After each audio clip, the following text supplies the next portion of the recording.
السلام علیکم ناظرین، امید ہے آپ لوگ خیریت سے ہوں گے۔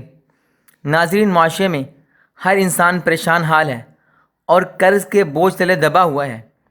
میں آپ کو چند مجرب اعمال بتاؤں گا، اگر آپ کو اس کو صدق کے دل سے کر لیں انشاءاللہ آپ قرض سے نجات پا جائیں گے۔ ناظرین، ایک شخص نے عرض کیا، اے اللہ کے رسول، مجھے قرض اور رنج و غم نے تنگ کر رکھا ہے۔ آپ صلی اللہ علیہ وسلم نے فرمایا، یہ دعا پڑھو، نماز میں بھی اور نماز کے بعد بھی اس کو اکثر پڑھا کرو۔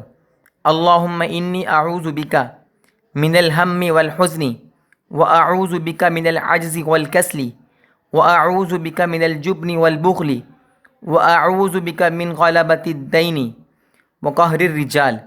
ابو داؤد شریف کی یہ روایت اور حدیث ہے۔ رنج و غم اور ادائے قرض میں یہ مجرب عمل اور مشہور ہے۔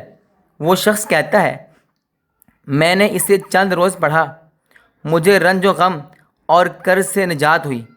ناظرین، اس کے ساتھ ساتھ سورہ مدثر روزانہ پڑھنے والا مال دنیا سے مالا مال اور ثواب آخرت سے سرفراز ہوتا ہے۔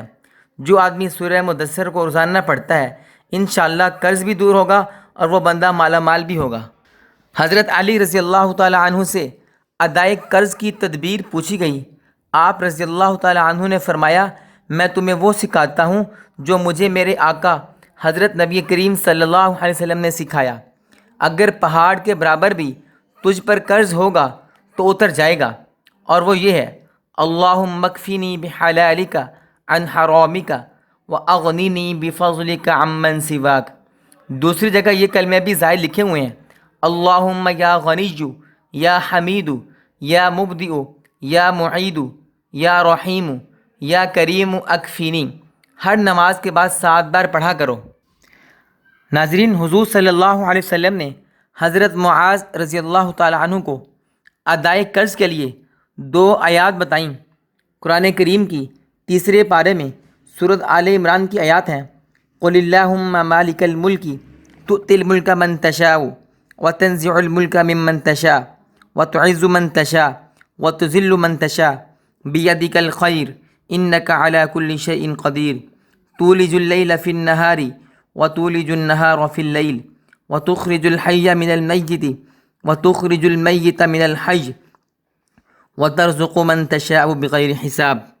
بس ان 2 آیات کو کثرت سے پڑھنے والا قرض کے بوجھ سے نکل جائے گا۔ ناظرین، اس کے ساتھ ہی فراخی رزق اور دولت کے لیے ایک نہایت مجرب عمل ہے۔ دہلی کے ایک بزرگ کا خاندانی عطیہ ہے۔ حصول غنا، حصول دولت میں فوری مؤثر و مجرب ہے۔ وہ یہ ہے کہ جب کوئی نیا چاند چڑھے تو اس کے پہلے بدھ کے دن کسی ایک معینہ وقت میں 7 دن ایک ہی معینہ جگہ پر بیٹھ کے پڑھنا ہے۔ اول اور آخر 5 بار درود شریف بھی پڑھنا ہے، اور یہ وہ الفاظ یہ ہیں، یا رفت معیل بحق یا وہاب، یہ 1000 بار پڑھنا ہے، اور انشاءاللہ اللہ تعالیٰ سے اپنی حاجت کی دعا مانگنی ہے۔ اللہ تعالیٰ ضرور نوازیں گے، قرض بھی اترے گا اور انسان مالدار بھی ہو جائے گا۔ ناظرین، یہ تھی آج کی ہماری ویڈیو۔ اگر اچھی لگی ہو لائک شیئر کر دیجئے، چینل کو سبسکرائب کر دیجئے۔ ملتے ہیں ایک اور ویڈیو کے ساتھ، تب تک کے لیے اللہ حافظ۔